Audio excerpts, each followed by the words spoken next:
गुजरात के अंदर एक भरूच शहर है, भरूच डिस्ट्रिक्ट, और भरूच डिस्ट्रिक्ट से 12 किलोमीटर लगभग एक मंगलेश्वर गांव है, और वहाँ पर ये नर्मदा नदी एक टापू बना देती है। जमीन का एक 800-900 एकड़ का जो क्षेत्र है उसके चारों तरफ से यानी दोनों तरफ से जाके आगे मिल जाती है, उसको अपने घेरे में डाल रखा है, उसको टापू बोलते हैं। तो उसके अंदर 30-40 घरों का गांव था। पहले छोटे छोटे झोपड़ियाँ हुआ करती थी और जल का आसरा लेकर ही वो वहाँ रहा करते थे। तो उसके अंदर उस टापू में अर्थात 800-900 एकड़ जो जगह थी वहाँ पर 30-40 घरों का एक गांव था, और उसमें जीवा दत्ता नाम के 2 ब्राह्मण भाई रहा करते थे, और भी ब्राह्मण परिवार थे उसमें। अब वो जीवा और तत्वा, उसको दत्ता भी बोल देते हैं, तय को दय भी बोल देते हैं। तो हम संत लैंग्वेज में जीवा और दत्ता बोलते हैं। वो बहुत परमात्मा के चाहने वाले थे।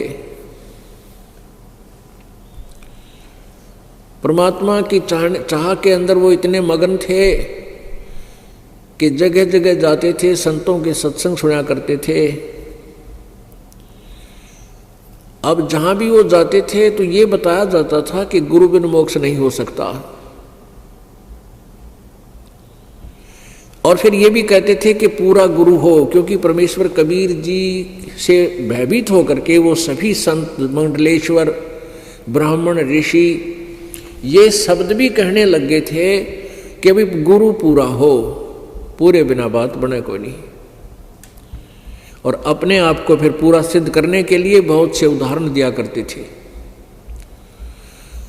तो जीवा दत्ता जी दोनों भाई परमात्मा की प्राप्ति के लिए मोक्ष कराने के उद्देश्य से संतों के पास जाते, उनके विचार सुनते और सभी ये शब्द बोलते, यही वचन कहते कि गुरु बिन मोक्ष नहीं, और गुरु पूरा हो। तब उन दोनों भाइयों ने सोचा भी जहाँ भी जाते हैं,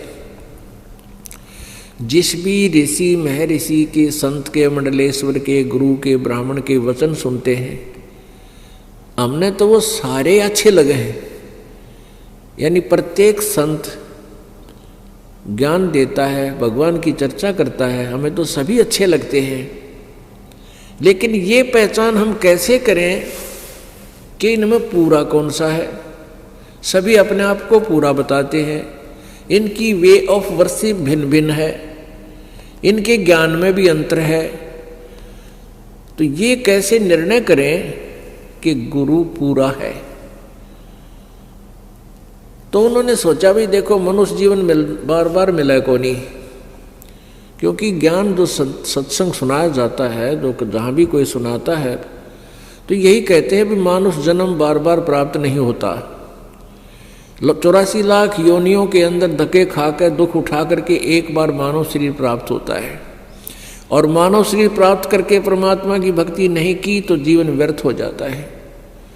तो पुण्यात्मा जो होती है उनकी ये छोटी सी बात ही बहुत ज़्यादा चुभ जाती है, वो भयभीत हो जाते हैं, हे भगवान क्या होगा यदि अब के मोक्ष नहीं हुआ तो ना जाने कितनी बार कुत्ते गधे सुअर की योनियां प्राप्त करनी पड़ेंगी।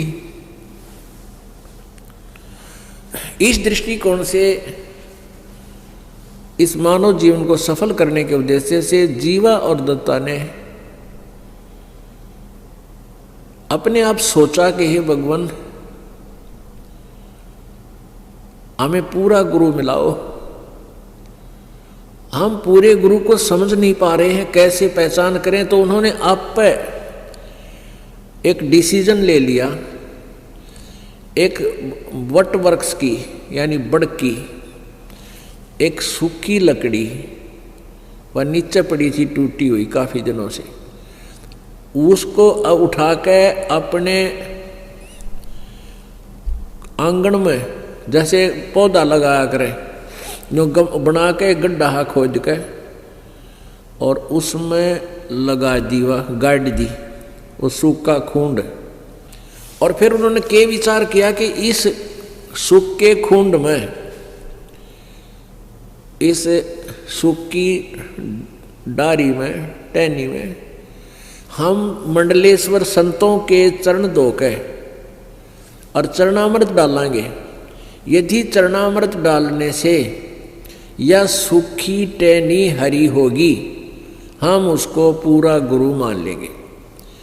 वैसे पुण्यात्माओं, ये कोई तरीका नहीं था पूरे गुरु की पहचान का, पर वो बोले वाले थे, श्रद्धा गणी थी भगवान में, और पूर्ण परमात्मा और पूरे गुरु के लिए वो तड़फ रहे थे। तो परमात्मा अपनी ऐसी आत्माओं के लिए कोई ना कोई तरीका बनाता है। उन्होंने क्या किया, किसी भी मंडलेश्वर के पास जाते और उनसे उपदेश की प्रार्थना करते, उनके चरण धो के और अपने पात्र में डाल लाते। अब चरणामृत तो कोई भी दे देता है, गुरु संत आके उसमें डालते हैं। कई को अपने घर पर भी बुला देते, कोई आसपास जा रहा होता, वहाँ पहले उनके चरण धोते, आहार कराते और उस लकड़ी में पानी डालते, कुछ नहीं हुआ। ऐसे कई वर्ष बीत गए। अब उन दोनों भाइयों ने प्रार्थना की रोकर एक परमात्मा, हे मालिक, पूरा गुरु कोई है नहीं, क्योंकि हमारी टहनी हरी हुई नहीं इनके चरणामृत से, और पूरे गुरु के बिना ये मानुष जीवन व्यर्थ हो जाएगा। ये परमेश्वर, या तो पूरा गुरु मिले और नहीं तो हम अपने दास के इस शरीरों को, हम दोनों भाइयों के शरीर को, मनुष्य जीवन को खत्म कर दो, इसको खत्म कर दो परमात्मा, और उस समय शेष जन्म देना हमारा ये मनुष्य जीवन का, जिस समय पृथ्वी पर कोई पूर्ण संत आया हुआ हो। वर्तमान में पृथ्वी पर कोई भी पूर्ण संत नहीं है। इतना कह करके घंटों रोए, घंटों रोए। अपन आत्माओं, जब आपको तड़प होगी भगवान के पाने की, फिर आप जी का यही हाल होगा। परमात्मा पाने के लिए राजाओं ने राज त्याग दिया और शरीर का कोई ध्यान नहीं दिया, कठिन से कठिन तप किए।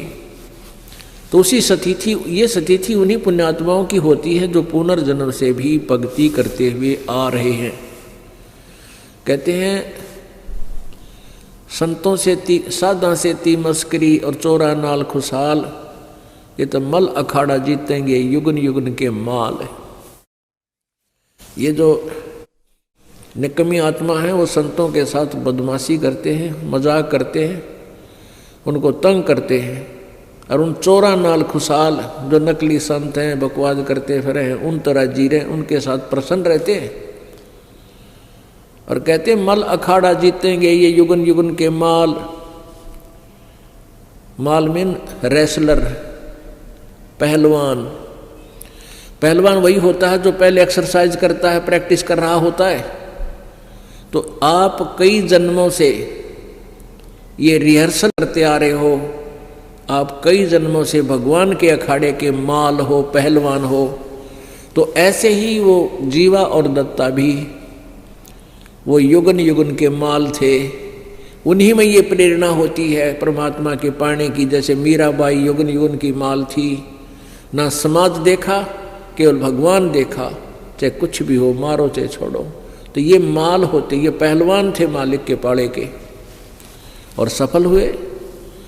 ऐसे ही जीवा दत्ता वो युगन युगन के युगा युगा से वो पहलवानी यानी भक्ति करते हुए आ रहे थे, और उस भक्ति ने फिर अंगड़ाई ली पिछली पुण्य ने, और बहुत तड़पते 6 महीने तक लगभग फिर रोते रहे, ये भगवान या तो ये शरीर छूट जा या कोई संत मिलाओ मालिक।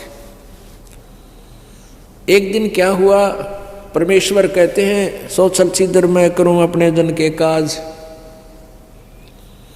गोता मारूं स्वर्ग में जा बैठूं पाताल, कहे कबीर ढूंढता फिरूं अपने हीरे माणिक लाल। वो लाल ने को ढूंढने के लिए मालिक वहाँ पहुँच गए। दोपहर के समय उनकी उस झोपड़ियों में यानी उसकी गली में चले जा रहे हैं। अब जीवा बाहर आया। जीवा ने देखा कि एक संत आ रहा है। उसने अपने भाई से जाकर कहा कि भाई एक संत आ रहा है, आपकी आज्ञा हो तो उसे बुला लाऊं। अब दत्ता ने कहा कि भाई आपने देख लिया, मंडलेश्वरों को भी देख लिया हमने, इनके पास कुछ नहीं है और क्यों जख्म नया करे और कई दिन रोना पड़ेगा, कुछ ना पावे इनके पास। अब वो क्या देखा कि वो परमात्मा उनके गली के उनके घर के आगे से आगे को चले गए, जैसे किसी का घर पूछ रहे हों, ढूंढ रहे हों। तो दत्ता बार बार जीवा के कहने से दत्ता बाहर गया। जीवा बड़ा भाई था दत्ता का। दत्ता ने बार बार कहा, जीवा आपकी आज्ञा हो तो मेरा ऐसा दिल करे है इस संत ने बुला लाऊं मैं। अब जीवा ने कहा, भाई कोई बात नहीं, अब तेरी इच्छा है तो ले आ, मैं क्यों मना करूं तुझे, देख ले। वो वापस गए तो परमात्मा फिर वापस आ रहे हैं उनके घर की तरफ, वापस जैसे घर गांव से बाहर जाने वाले हों। तो दत्ता ने जाके चरण पकड़ दिए और कहा, परवरदिगार ये दास की झोपड़ी है, एक बार दर्शन दो, पवित्र करो दास की कुटिया को। परमात्मा बोले, चल भाई। आगे अंदर जैसा भी घर पर व्यवस्था थी, कोई बैठना मुड्डा दे दिया, कोई छोटा सा स्टूल। और जीवा ने कहा, दत्ता जा कोई तसला ला उठा के, थाली ला, थाली प्रांत ला, चरण धोएंगे। महाराज आए, भगवान आए, यानी संत आए हैं। संत तो परमात्मा का रूप होता है, उनका ट्रेनिंग थी वह डेली की। चरण धोए पानी से और जीवा ने कहा, जा दत्ता संतों के चरणामृत को कहीं ऐसे वैसे नहीं डालना चाहिए, वहाँ पौधे में डाल दिए, उसमें पौधे में। अच्छा जी। अब दत्ता ने जाकर वो ज्यों ही पानी डाला उस तसले से, प्रांत से, जैसा जिसमें पात्र में डाल रखा था, और पानी डालते डालते ही कोपल फूट आई उस बट वृक्ष की टहनी के। बोलो सतगुरुदेव की जय।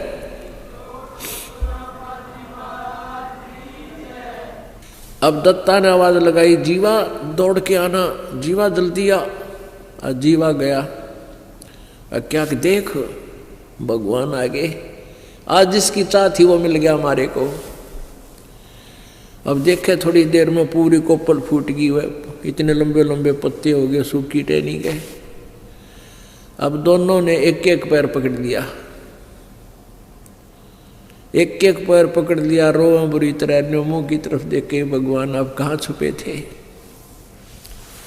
हे परमात्मा आप कहाँ छुपे थे, हमने तो सोच लिया था कि ये जीवन बर्बाद होगा और यही प्रार्थना करते थे, भगवान या तो इस जीवन हमारा अंत कर दे, इस मनुष्य जीवन का, फिर दे देना जीवन, फिर जन्म देना मालिक जब कभी परम संत यहाँ आए हों। हमने सोच लिया था इस पृथ्वी पर कोई संत नहीं रहा।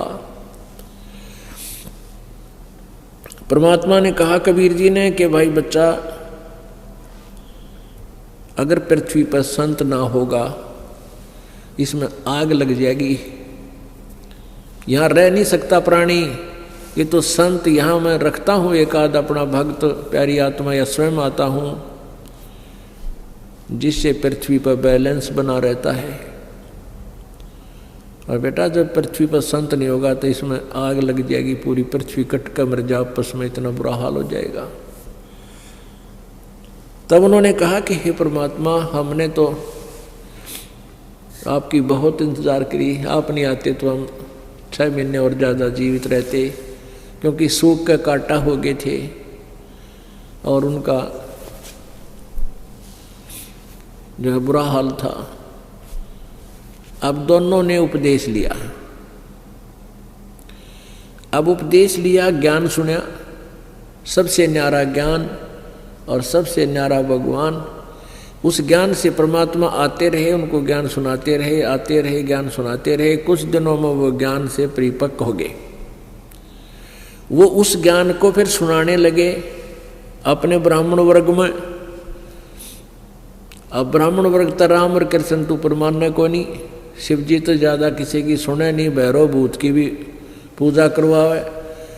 अब उन्होंने पूछा भी तुमने गुरु कौन बना लिया, ऐसा नास्तिक जो ब्रह्मा विष्णु महेश से भी अलग कोई भगवान बताता है।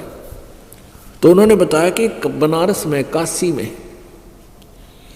हमारे यानी परमात्मा ही आए हुए हैं, वो पूर्ण ब्रह्म है, पूर्ण परमात्मा है। कबीर जी, परमात्मा आएंगे तुम्हें मिलवाएंगे।